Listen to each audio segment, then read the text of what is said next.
Hey, how's it going, everybody? Welcome to another daily movie review. Spooky season continues. See, you don't know this, but we're current. We're pretty current on videos. I was just out of town for like a week, so I may be a little bit rusty, you know? It's just kind of weird. It's like when you don't flex this muscle every 14 minutes, gets weak. Gets weak, dog. Anyways, today we're going to be talking about the 2020 film, a very recently released film, Gretel and Hansel. The film is directed by Perkins, who directed the first movie we talked about this month, The Blackcoat's Daughter. So yeah, and then when I did that review, I was like, oh, I'd like to check out Gretel and Hansel. I knew that this had come out this year. I had meant to go see it in the theater, and it just kind of, I don't know, it just kind of fell off my radar for some reason. I don't know why. Ended up buying it actually. I got some birthday gift cards, right? And I was like, oh, this was like $9. I was like, okay, sure. Let's go. If anything, it looks beautiful. I had seen the photography, stills from the movie. Seen the trailer, obviously. So yeah, it's co-written by Rob Hayes and Oz Perkins. It stars Sophia Lillis, Samuel Leakey, Alice Krieg, and others. The plot synopsis logline is: a long time ago in a distant fairy tale countryside, a young girl leads her little brother into a dark wood in desperate search of food and work, only to stumble upon a nexus of terrifying evil.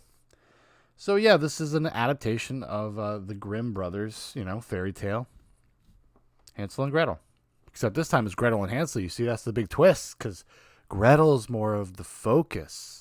She's really the lead of the movie. The story, the subtext, the message, everything surrounds Gretel and her journey.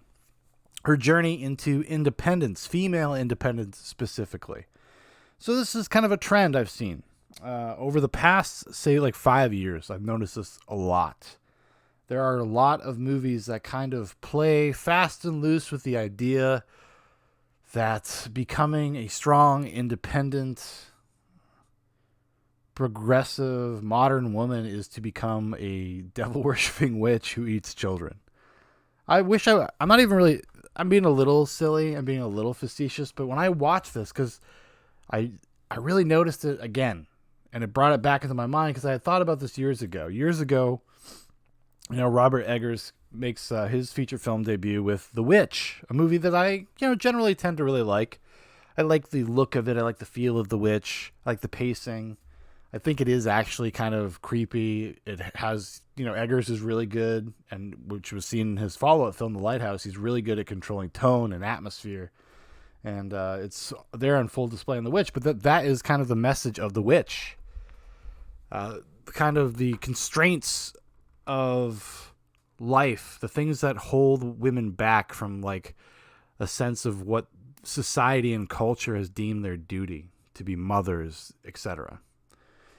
Gretel and Hansel, Gretel and Hansel deals with a lot of the same stuff. It's the same ideas. It's the same concepts. Just using the Hansel and Gretel fairy tale as a way to do that. And using this idea of kind of the burden that is placed on women in terms of responsibility, especially specifically in this story during times of famine and war and need. Women often have to take the brunt of the weight of society and culture, right? And that's the theme, and it's very obvious, and it makes it very obvious that is what the movie is about pretty early on. It's not really all that clever, and it's not like trying to hide it or anything like that either. It's not like coded into the movie. I would say The Witch feels a little bit more coded in there, although once you've seen it more than once, it's very obvious. And and it makes it feel like there's not this sense of revelation or reveals. Like the only tension in the movie is like, will Gretel give in? Will she give in to the witch? Will the witch seduce her? And that's kind of it. And the character is not well defined or drawn enough where you're ever gonna feel any way about anything that happens. Like what I mean is, there's nothing that they show you that she wouldn't that she would go along with it or that she would. So you're just kind of like, oh, you're just kind of sitting there watching it unfold without really enough context for who they are as human beings and characters to really feel any way about it. You're not like, don't do it, Gretel. Don't give in to the witch. Don't eat these kids. Don't eat your brother. Like, you just don't ever, you don't even feel that way about it. Like, nothing is even drawing that much emotion out of you. It has a real sterility to it, which is weird because it's a beautiful shot movie. It's got a nice sense of atmosphere.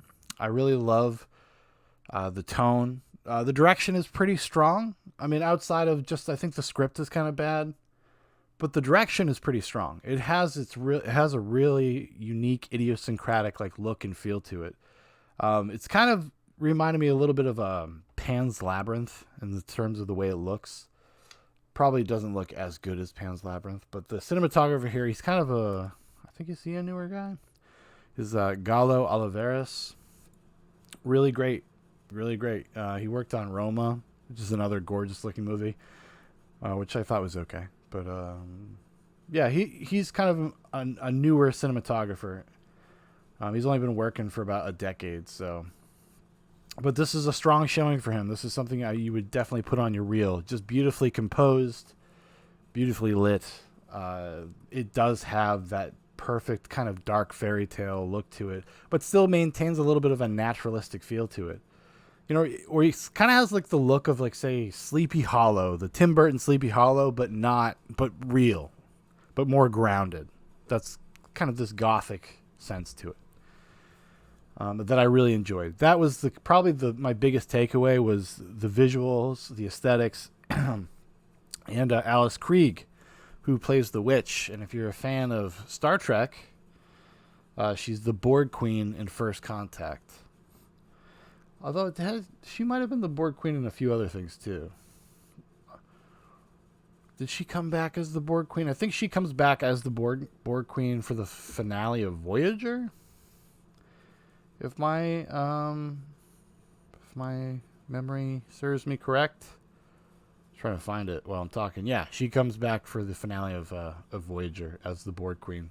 There was another actress who also played the Borg Queen, but Alice Krige came in for the heavy hitters. Okay, season finales, feature films, and she's good, and she's good here too. She's really great here. Sophia Lillis, who plays Gretel, she's also she's in the It movies, the new It movies. What's the character? Beverly Marsh from the It movies. You know, the redheaded girl, the only girl that's part of the crew. She's kind of flat and bad in this. I did not like her performance at all, even relative to being a children's performance. I thought she's just kind of dead on arrival, to be honest. I was not getting much from her, and that definitely hurt the movie because so much relies on her character. And when you have a character that's as thinly written as Gretel is in this movie, you need somebody that's able to like kind of imbue the character with a sense of like a deeper sense of life and existence, body language and whatnot. And she just didn't really do it for me, you know? And I say that relative to children actors. I just think she's kind of flat. Which is interesting, you know, going back to his other movie, this Oz Perkins, the director. He did The Black Coat's Daughter, which is another, like, teenage girl coming of age, like a devil-worshipping movie. It's a thing. And it's also kind of strange that both, you know, I think he's done 3 movies, and they're all kind of dealing with almost the same subject matter. The actresses in that are a little flat as well, actually, because it has what's her name, Kiernan Shipka from Mad Men, and with the spooky world of Britney Spears or whatever, Sabrina the Teenage Witch. That's what I'm thinking of.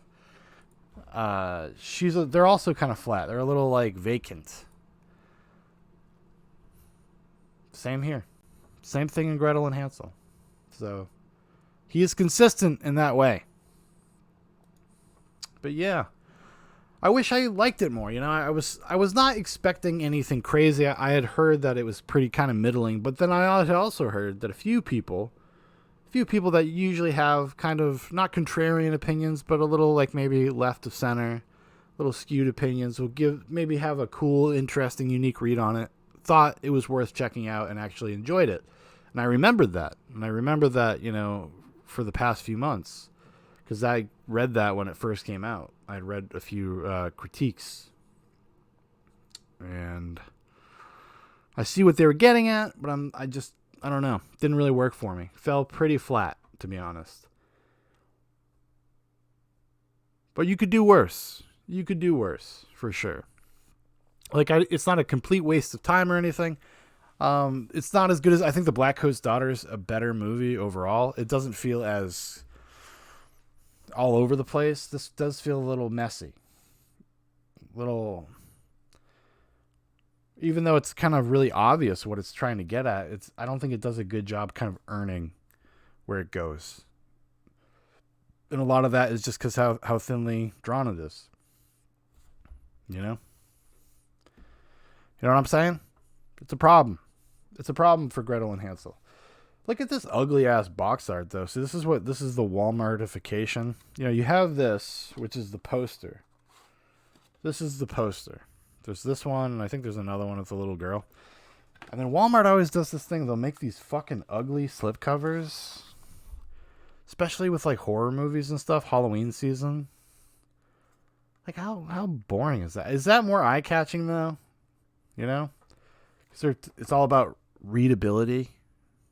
You ever work in retail, you'll hear that constantly. You gotta have these things facing the right way, man. We gotta be readability. We need readability. We gotta put this at eye level. Okay, we're trying to move this Mountain Dew voodoo mystery flavor. You gotta put this shit at eye level, guy. You gotta stack these. Higher, eye level. Yeah, a little behind the scenes there of my former life. All right, well, that's going to do it for me today.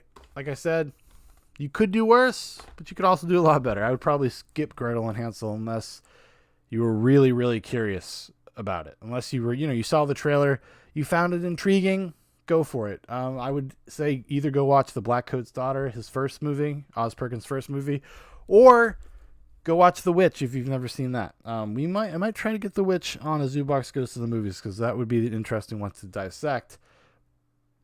But the themes are very similar to Gretel and Hansel, almost like shockingly so. I was like, holy shit, it's like the same fucking thing.